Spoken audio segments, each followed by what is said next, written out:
This video was made possible by Sainsmart and Justway. More about them later. Hey everybody, and welcome back to the channel. Today I finally have some progress to share on my largest project to date, Wooden Printer version 2.0. Since this project is so large, I'm splitting it into two videos. Today we're making all of the parts, and in the next episode we'll assemble and test the printer. The Wooden Printer saga began all the way back in the summer of 2025, where I experimented with using laser-cut plywood to build a very unique cross-gantry printer. This first attempt seemed promising, but I knew there was a lot of room for improvement. Fast forward about 4 months, and I've fully overhauled the CAD model of the printer. The wooden parts are now over 5 times thicker, I've done away with the couplers for the gantry motors, and we have a revamped Triple Z courtesy of Chaz's printer called Parallax. The top, bottom, and middle pieces are all wood, as well as the bed mount and the 9 vertical extrusions, so to speak. I could honestly spend an entire video just talking about the CAD, but those are the highlights. The biggest difference between the old and new design is that the wooden parts aren't laser cut anymore. Instead, we're gonna need a CNC. Not just any CNC will do either, we're gonna need something big. And this is where Sainsmart comes into play. They graciously sent me their Genmitsu Prover XL CNC router kit so that I can make these parts. If you couldn't tell from the box, this thing is huge. With the work area of 679 by 679 millimeters, I have plenty of room to cut all of the parts for this printer. The included spindle is 710 watts, making it more powerful than my other CNCs by a factor of about 3.5. Pair that with closed loop NEMA 23s on all axes, and yeah, it's safe to say I've got a very powerful tool here. Assembling a CNC this large is honestly a project in and of itself. I definitely recommend finding a friend to help you assemble everything. Besides, you're probably gonna need a buddy to help you move the final machine, as it weighs just shy of 200 pounds. Which is totally something I thought about before I had to move the thing to the garage. Again, huge thanks to Sainsmart for sending this over to me. Without them, this project just wouldn't be possible. Let's talk about wood for a second. I really only had 2 concerns when I was choosing the material for this project. It has to be the right size, and it has to be affordable. The top and middle plates in the CAD are 17 millimeters thick, designed to be cut from 3/4 inch stock. That's about 19 millimeters. The 2 millimeter difference lets me surface the wood to make sure that all the parts end up nice and flat. The base, which is thicker, is designed to be cut from 1.5 inch stock. I found these project panels which seem to fit the bill. They're cheap, and I can easily cut them down into 12 inch by 12 inch squares to use on the CNC. 12 inches gives me about 1 centimeter of wiggle room on either side to clamp the stock down. It's tight, but it'll work. I was hoping I could find some thicker panels that I could use for the base, but unfortunately I had no such luck. Alright, let's cut these down to size.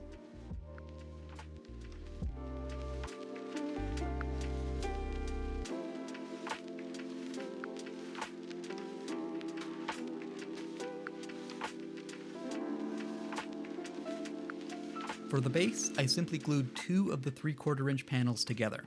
This was maybe a bit messy, and I did have to steal literally every single one of my dad's clamps, but in the end it worked fine.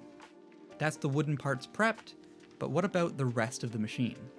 Well, over the summer I tried to print the remaining parts out of wood PLA, only to suffer from unbearable stringing. I'm pleased to report that this time I had no such issue.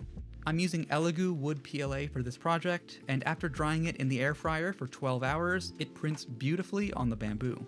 These are the Z-axis parts, as well as the 4 block spacers for the frame. The printed parts aren't particularly special, so let's move on to the CNC ones after a quick message from today's sponsor. Today's video is sponsored by Justway, your source for all things fabrication. Justway offers CNC machining, 3D printing, sheet metal fabrication, as well as injection molding and vacuum casting. I need a part for an upcoming printer build. Specifically, I want this duct here resin printed. From the homepage, we'll just scroll down and select 3D printing. Then we'll drag our file into this box here. And we already have a price estimate on the right-hand side of the screen. We can select surface finish and even get it painted in a different color. I'm quite fond of purple myself. For more advanced parts, we can specify if any holes need to be tapped, or if any threaded inserts need to be installed by uploading a technical drawing. All we have to do is select a category for our part, and then we're good to go. Simple as that. Thanks to Justway for sponsoring today's video, and now let's get back to the CNC. To control the CNC, I decided to go with easel. They had pre-made machine profiles for all of the Sainsmart CNCs, and it looked super easy to use as well. Win-win, right? Well, we'll get there. Here's the general workflow. First, we need to surface the boards, basically just removing a millimeter or two off the top and the bottom.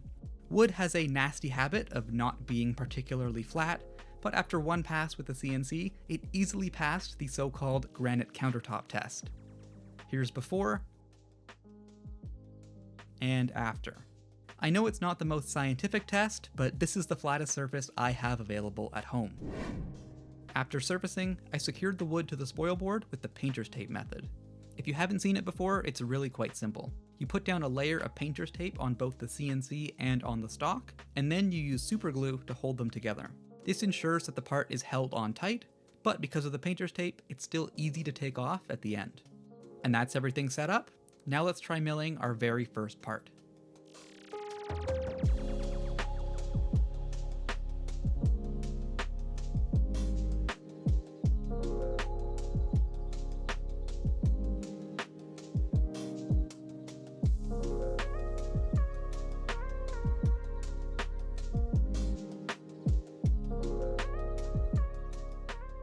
You might notice that the tool paths with easel looked a bit odd, and unfortunately I can confirm this definitely impacted the final parts.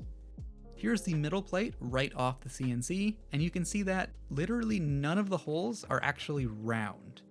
It's also caused some weird problems with the pockets here. It's a bit tricky to see, but it's like the finishing pass didn't go all the way to the edge.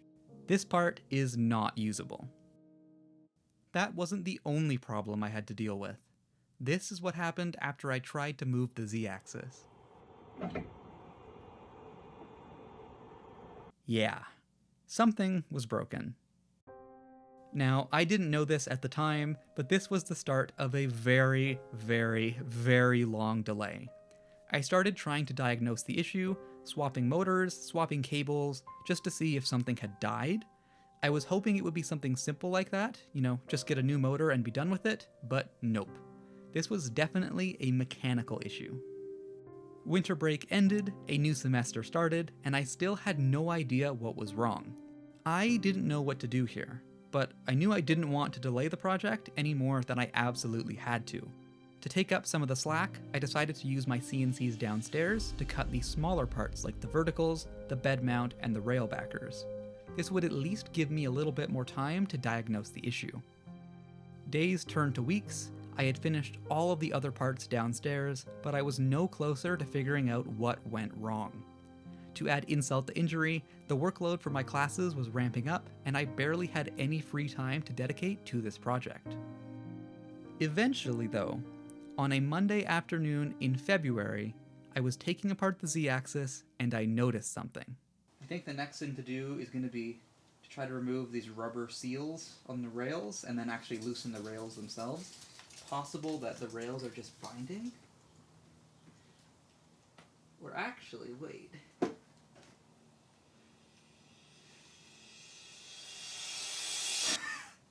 I think I found it. Wow, I didn't expect to find this so quick, and also not to do it live on camera. Look at this, look at this, look at this. Okay, so, check this out. I'm looking at this, and I just noticed this while I was monologuing. Do you see that screw right there? Sorry, I'm blocking all the light. That screw right there. That's not in. You see how on this side... Sorry, tripod sucks. You see how on this side the screw is flush. This one is out, and it's hitting the block right there. And that's why it's not going beyond a certain point. You see that? It's stuck on the block. That was it. Just one loose screw, hidden by the rail carriage itself, had been the issue of literally months of delay. You know, on one hand, it's kind of embarrassing that it took me so long to find the issue, but I was honestly just really happy that I made some progress. Okay, so now I've tightened that screw, and let's see.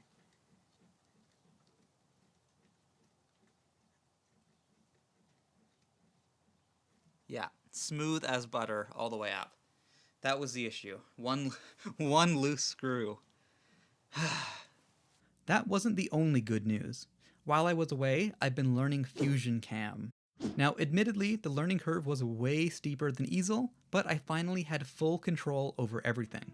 With a CNC that's finally working, as well as the proper tools to control it, it's finally time to finish these parts. Step 1. Surfacing. I bought a proper surfacing bit so I could get the job done quick. It takes less than 5 minutes per side with this setup here. It was closer to about 40 minutes per side before.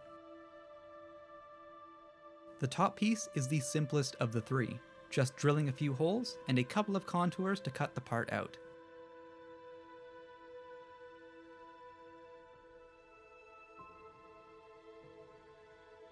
Final time, 1 hour and 45 minutes.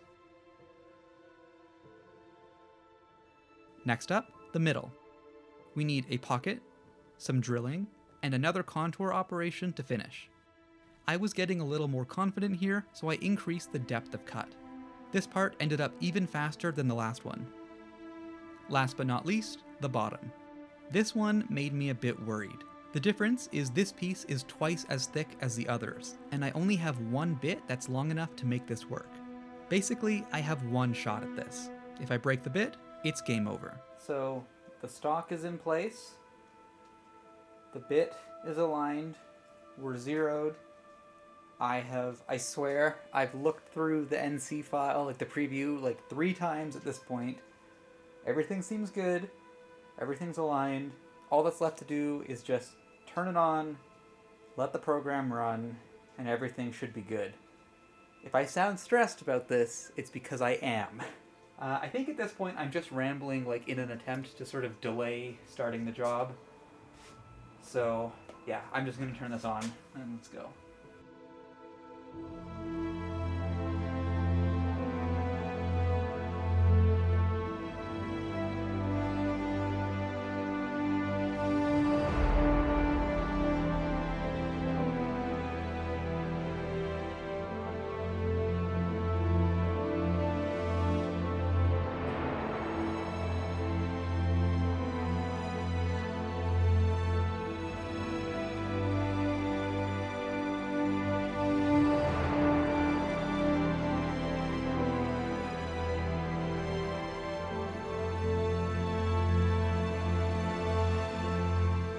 And thankfully, everything ended up just fine. I finally had all the parts I needed to build the printer. Well, assuming I could get everything off the bed. And that takes us to right now. Everything is here. I have new rails, screws, all the printed parts, and now all of the CNC'd ones too. It's finally time to start this build. Thanks so much for watching, everybody. Sorry for dropping off the face of the earth for a while there. I'll see you soon. I have lots of other fun projects coming up. It's safe to say that if you made it this far into the video, then you're probably interested in the project. If you want to get more consistent updates on how the build of the printer is going, then feel free to check out my Discord server, link down below. I'm going to be posting updates on there.